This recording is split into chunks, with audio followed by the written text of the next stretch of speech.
lazima muwe karibu sana, ndio naona ni rahisi kufaulu kwa ugonjwa huu. Now, how does it, if it is spreading only through contact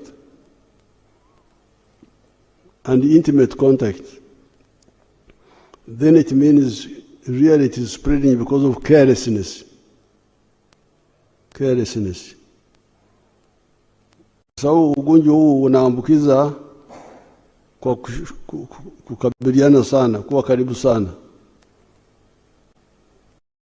sio kwa pumuzi aweze kuambukiza. Inamaanisha tokojali ndio shida, ndio inaleta ugonjwa kuenea sehemu yote. Now the contact, there are a number of them. I have written about 7 here. Intimate contact. The one of West Africa, spread by a boy picking a mango which had been partially eaten by a bat, akahundu, and eating it. That's how it started. A mango had fallen down, but I think before falling down, a bat had eaten a little bit, and when the boy came and ate it, it had some, I think, saliva or whatever, or feces or from the bat, and that's how that huge Ebola, which killed people in West Africa, started. So what does that mean? Eating fruits, eating things, wash them properly. These people can tell you how can we wash. I will give a chance later to Barimus and the doctors here to tell you who eat fruits, like me, who eats fruits. How do you eat them safely so that you don't know that you have shared it with the bat? They will say something later. So that was one way. The bat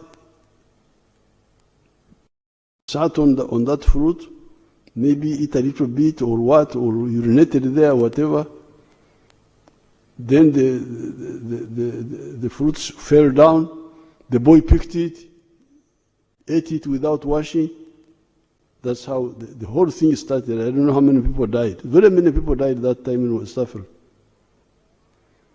So you can see there, bat, saliva, or whatever, on the fruit. Then apparently another case, I think it was even in Uganda, where a boy went into the caves where there are bats. And there, I think, got in contact with the feces of the bats, and that's how it started, in that outbreak. Now, the third big way is eating wild meat. Because this Ebola apparently does not go into all the animals. There are some animals where it goes and either stays without causing sickness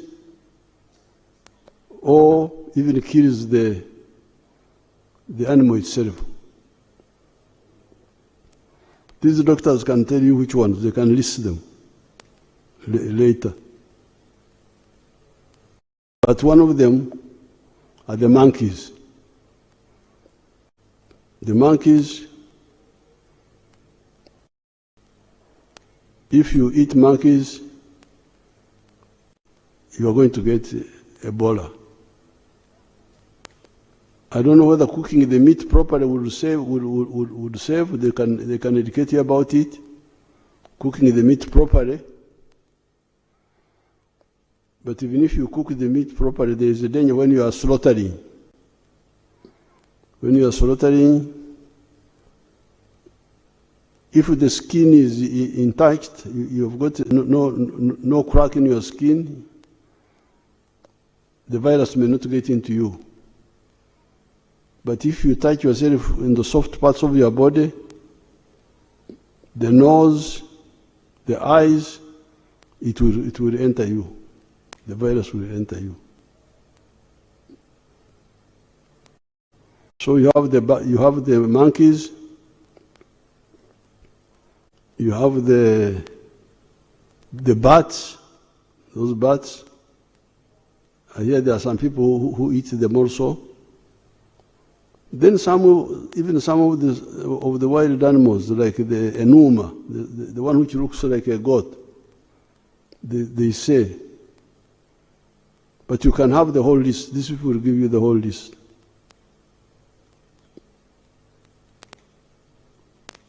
And that's why if we are eating meat, bought from the abattoirs, you wouldn't get this problem because that meat is checked. But the people in the villages may not have time to go to the butcheries to buy meat. But be aware of those animals which harbor this virus.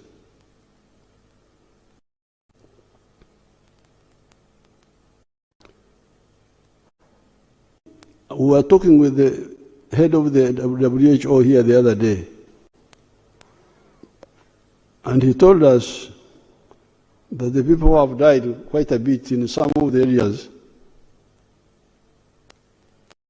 the medical staff and the pastors. These are the ones who have died most. Why? Because the medical staff work carelessly. They examine patients without gloves. Instead of having a very strict routine, touching patients should be, I thought there was a rule that you should use gloves. I don't know whether that rule is there or what. But among the people who are dying are the medical staff. Because they touch people, they touch patients. And you remember our Dr. Rukia, one of our doctors who died some years ago, this was the problem. Touching patients. The pastors, the people of God,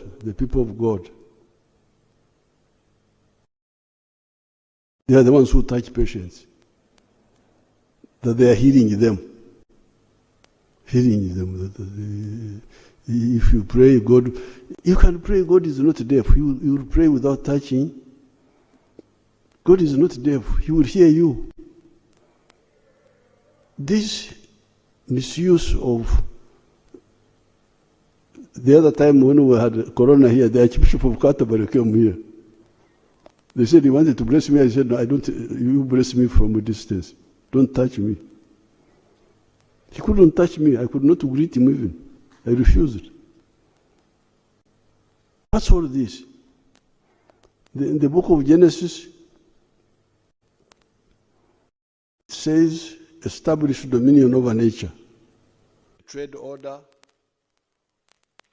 and the environmental restoration which I see going on. I will have something and write.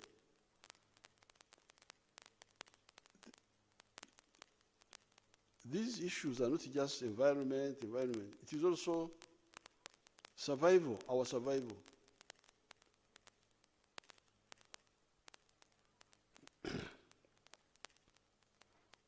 I have not studied it, but I will challenge these people to study it and inform you.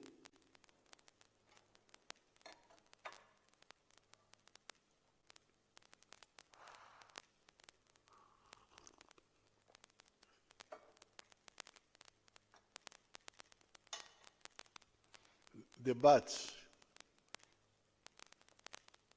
I normally see the bats flying at night. Eating, I think they eat insects. Do they eat insects? Yes. So the bats, you may find the bats are also part of the balance of nature. They do some good work. Maybe they're doing some good work. Eating the insects. Because if the insects were not eaten, they would be too much. They would overpower us. So I don't know whether it is correct to campaign for the extermination of the bats. If the bats are exterminated, is it good? But me, I suspect, because I normally see them eating insects.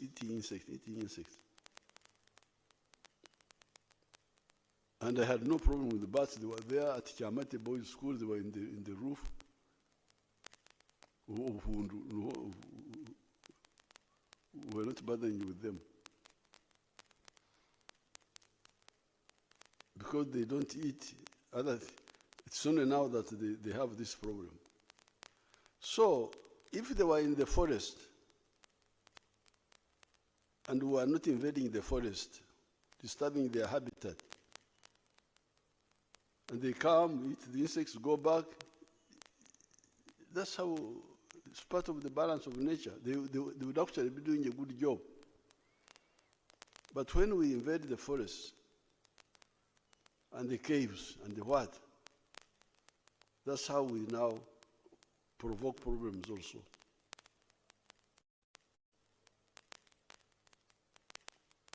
Kwa hiyo wenzangu, huu ugonjwa wa Ebola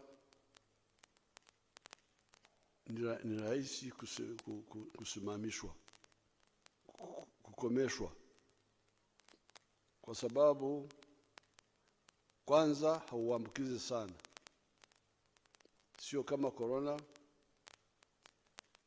kupita kwa pumuzi.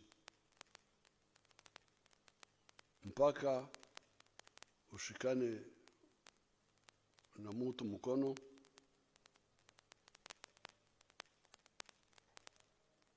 au mbadilishane vitu vinatoka kwenye mwili,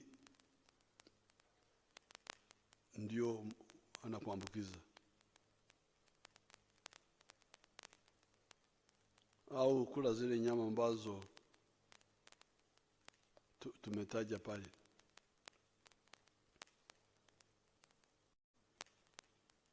Cha pili, hata baada ya kushikwa ugonjwa, ukifika haraka kwa matibabu, unaweza kupona. Kwenye watu 19 ambao wamekutwa na Ebola hapa Uganda, 5 wameshapona.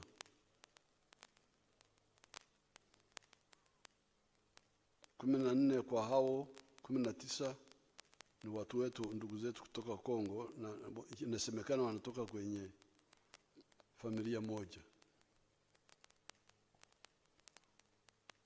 Kwa hiyo mambo awe mawili. Kwanza,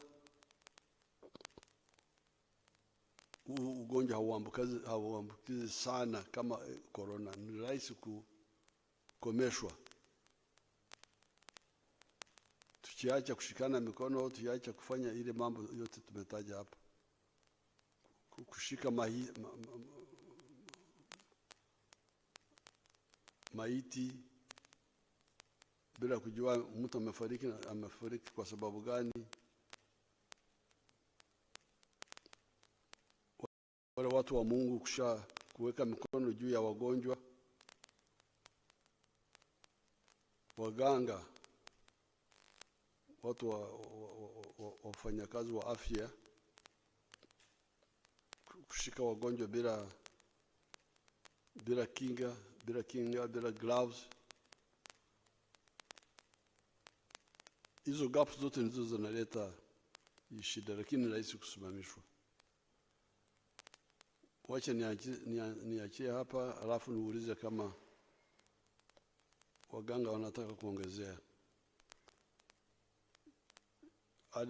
Add anything, you people.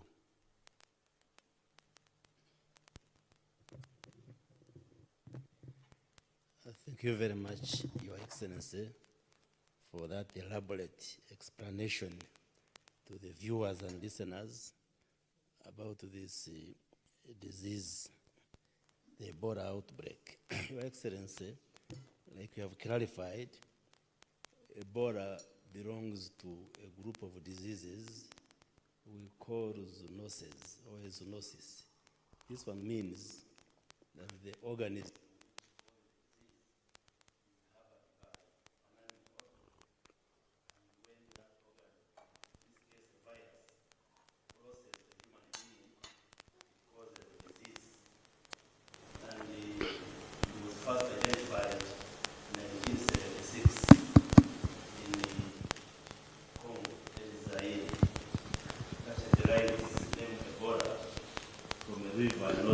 Congo, in that community where it was first identified, but there was a simultaneous outbreak in Sudan in 1976. And since then, there have been outbreaks. Congo, DRC is now experiencing, I think, the 17th outbreak.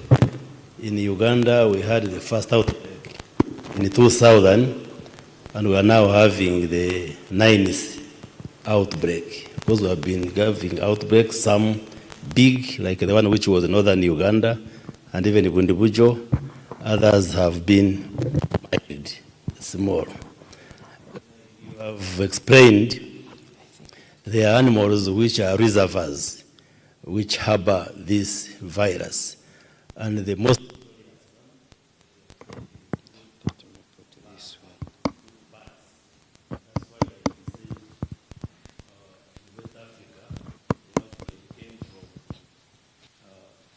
having affected the fruit, and then the young boy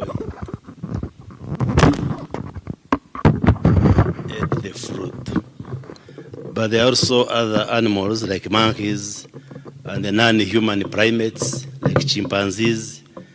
Even pigs have also been found to harbor, they can harbor this virus. And actually, information shows pigs and chimpanzees can actually fall sick. For them, they can even fall sick of this Ebola.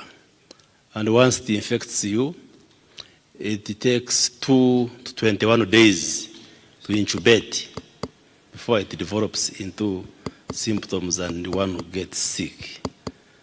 Your Excellency, like you have emphasized, it's a dangerous disease, but maybe easy to manage or prevent if people followed the do's and don'ts, because it's not like COVID or others. You get it through physical contact with fluids of somebody who is having the virus. And when the virus maybe settles in your hands, on the skin, then it enters through openings. If your skin is intact, the virus may not enter, but if it has abrasions or injuries, it can enter. Then also through the other body openings, like you may have the virus in your hands.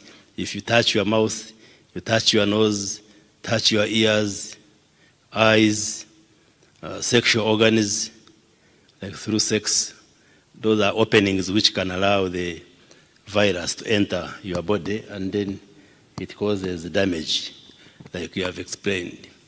This virus has different strains or types, up to 6, but those which cause the disease in the humans are mainly 3, and they are named according to where they were discovered. Like that we call Ebola Zaire, Ebola Sudan, then Ebola Bundibujo. The current outbreak is caused by that Ebola Bundibujo. It's called Bundibujo because in 2007 and 2008 we had an outbreak in Bundibujo. When they isolated the virus, it was different from the one which had appeared in Congo and appeared in Sudan. There are other strains, but they are not non-pathogenic. They don't usually cause illnesses in human beings. And like you have said, the other strains, like the one of Zaire, they have vaccines and drugs. But this Bundibujo doesn't have a vaccine yet and a drug yet. But there are trials which are being done, but they are not yet conclusive. And that's why we must be very careful and follow what health workers and what you are telling the public so that we avoid and prevent getting this illness, since we don't have a vaccine and a drug yet. But like you have clearly explained, if somebody comes early and is attended to by health workers, you can go through the sickness and you get cured and you are sent home, like the 5 who have been managed under our system, and they have been discharged and they have gone home. The problem is that the symptoms of Ebola disease are like those of malaria and typhoid, and it's important for the public to know. You get fever, headache, nausea and vomiting, joint pains. If you get worse, you can start getting bleeding from different parts of the body. So people out there, someone might fall sick and they think it's malaria. So it is important that if somebody develops any of these symptoms, especially if you have had contact with somebody who is sick or those who live on the borders with the DRC, it's important they go early enough to the health facilities because the health workers can manage these cases, Your Excellency. The Ministry of Health and the government have mounted a huge response to contain this outbreak. And like we have explained, most of the cases that have tested positive are imported cases because the epicenter or where this outbreak started is in our neighboring country, DRC, in Ituri province. But the other provinces like North Kivu and South Kivu have also registered cases. So we appreciate your guidance that instead of allowing many more Congolese coming into Uganda, we go and work with the Congolese government and the people to establish treatment centers across in areas close to the border, because there is a belief and perception in the DRC that, which is correct, that there is better management of the cases here in Uganda. And that's why many friends and brothers and sisters in Congo try to come to Uganda to get better care. Even the first person who came and died came as a patient, but I think he didn't reveal that he was sick, and he was admitted in Kibuli Hospital, managed by health workers. He came on the 10th, died on the 14th. Then on the 15th, that's when the health workers confirmed it was Ebola, but he had come for treatment. So, like we have guided, we are going to establish the treatment centers, up to 4 centers in the DRC, and we work with the WHO and the health workers in the Congo, but also we take our experts to Congo so that the Congolese know that the good services they would be getting here in Uganda can be got from their own country, and then we minimize the numbers which are coming into Uganda, Your Excellency. But we have also mounted a strong campaign, especially in the districts and communities bordering DRC, and give them measures, like we have closed the markets and all these gatherings. We have advised people to avoid weddings and big parties, and the health workers, the RDCs, and the other government workers are seriously mobilizing together with the Ministry of Health staff. Maybe where people are still concentrated,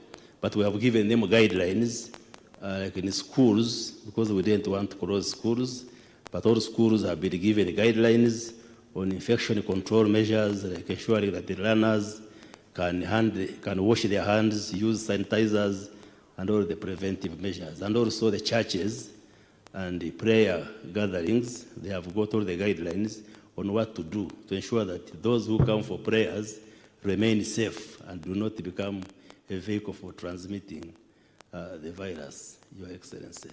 So we further appeal to Ugandans to be watchful, to be on the lookout, that if we follow these basic measures, we can be able to arrest the transmission and wipe out this outbreak as soon as possible, Your Excellency. Maybe my team can add any more comments. Your Excellency, you asked in the last outbreak, the total people that were infected were 14, and 2 died before they go to our treatment unit. But all the people we got in our treatment unit were treated and got better and went home. The 12. Outbreak. The 12. And in West Africa, Your Excellency, those who died were 11,000 people who died in 2015 in West Africa. At the moment, we have discharged 5, but all our patients that have been in ETU, the ones that we are treating, are getting better. The ones that were really, really sick, they are getting better, and soon we will also discharge. We don't anticipate anyone to die in our ETU. All the people we got this time who have been treated in our isolation center. But Excellency, I wanted also to add something that we are seeing of great interest that is going to add also the knowledge, global knowledge on Ebola.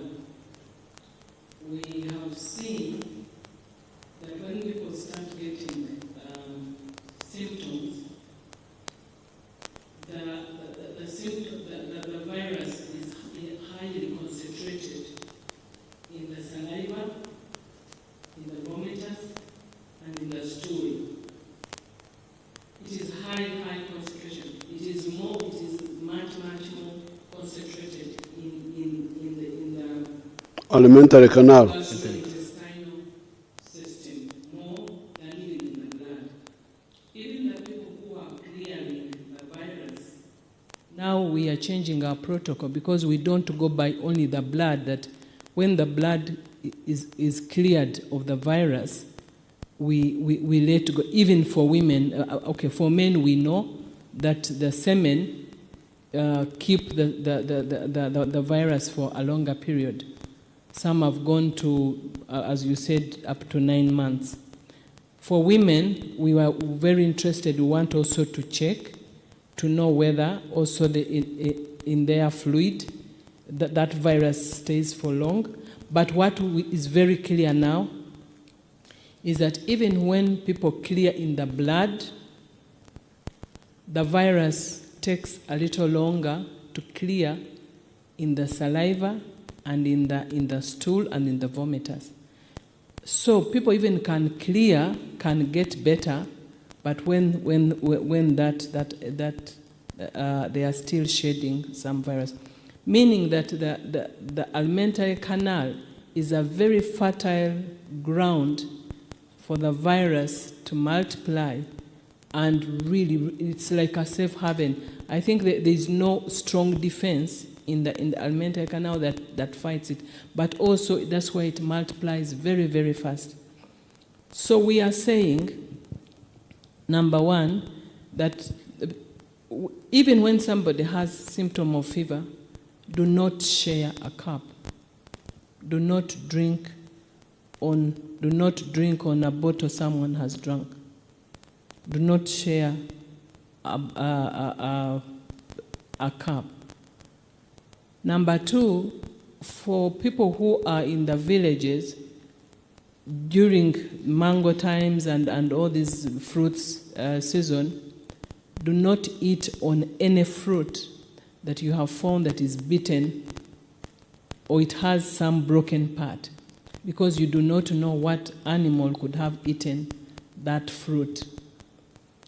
Number 3, right now, we do not encourage in church to use a cup for Holy Communion, because that is a big recipe for infection spread. Not just Ebola, but even other infections like hepatitis B. It's highly infectious in saliva, so you can infect. So we as we are educating the public, we are also gathering more evidence that will help us to refine our protocols on treatment, on prevention, and also on how we are going to continue engage the public on the prevention. Thank you, Excellency.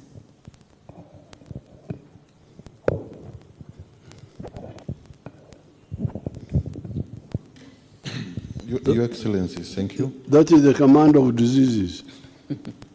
Is the Commander General. No, Your Excellency, I'm now also converted more prevention. Oh, yes. Is now Director General of Health Services. Yes, please. You want us to remain healthy rather than disease? Yes, please. Your Excellency, as you clearly indicated, the people at risk are really the health workers. Because the 5 cases which we got, 4 of them are health workers. And then the other one was the driver who transported the first case. And Our health workers of Uganda. Of Uganda, yes. Mm-hmm. Who handled the Congolese carelessly? They handled the Congolese because this particular patient, I think they got into the process. She was very sick, and then she got into a cardiac arrest, so she got into a process of resuscitating the what? So the exposure was very, very huge. Because also we are seeing that others might be exposed, but they are not seroconverting, they are not getting the disease. So this particular group, because it's actually in one hospital, that's in Kampala Hospital, all the 4 happen to be what? In that place. So how are they trying to resuscitate? I think definitely you do a cardiac what? And trying to put a tube in the what? In the CPR. Without gloves? They probably had gloves because at that time, that particular patient had now in the terminal stage of dying, and she was having signs of bleeding. Because that's what we are also seeing, that normally as they are dying, actually when the person is dying, the virus also does not want to die with the dying person. So it gets into the surface of the what? Of the body. And so all the body is very infectious. That's why the bodies are really super spreaders. Like, remember when we had in Kasanda, where the group which went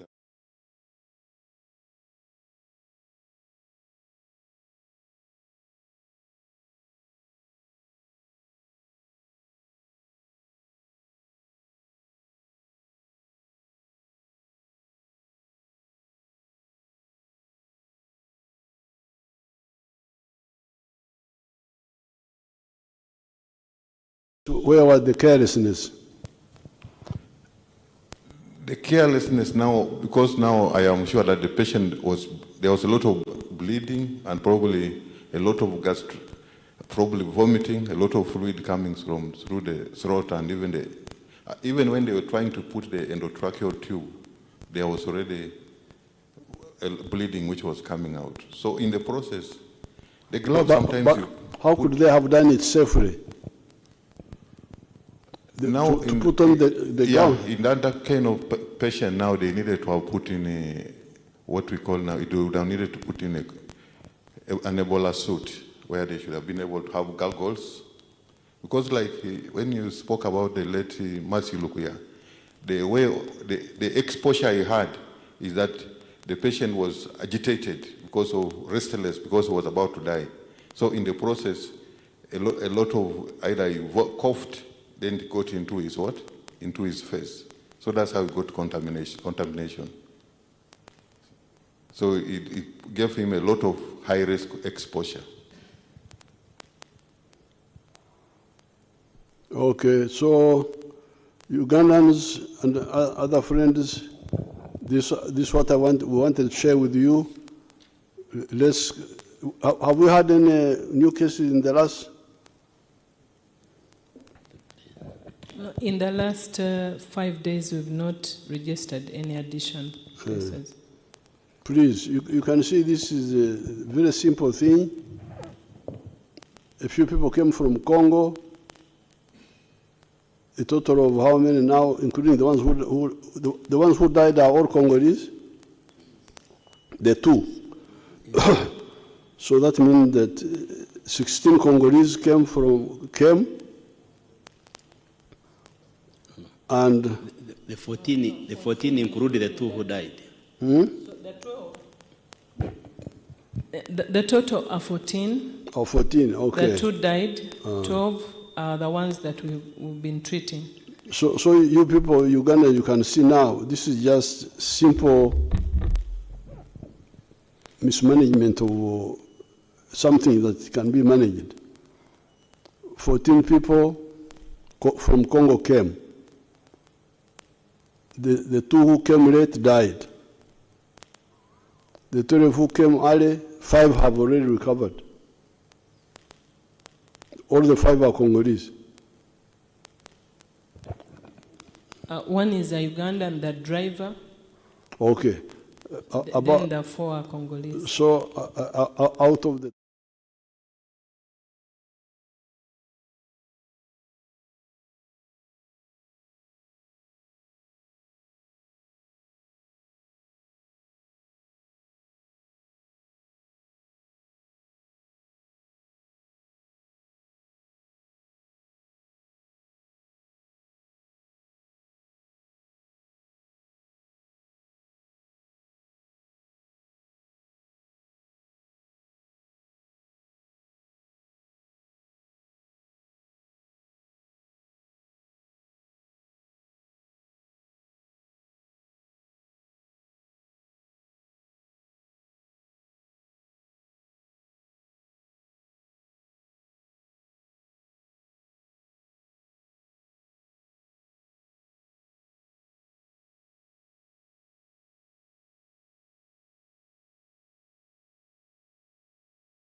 it looks as if the fire of Ebola has started going down.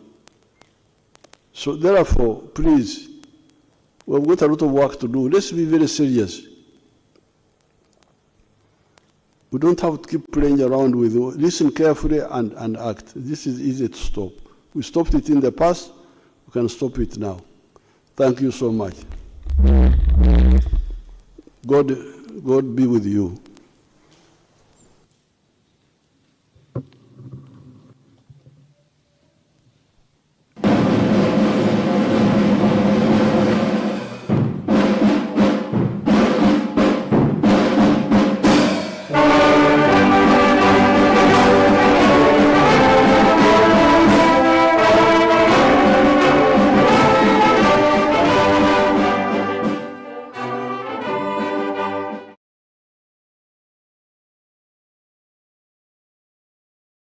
These are the twins, Michael and David, both 56.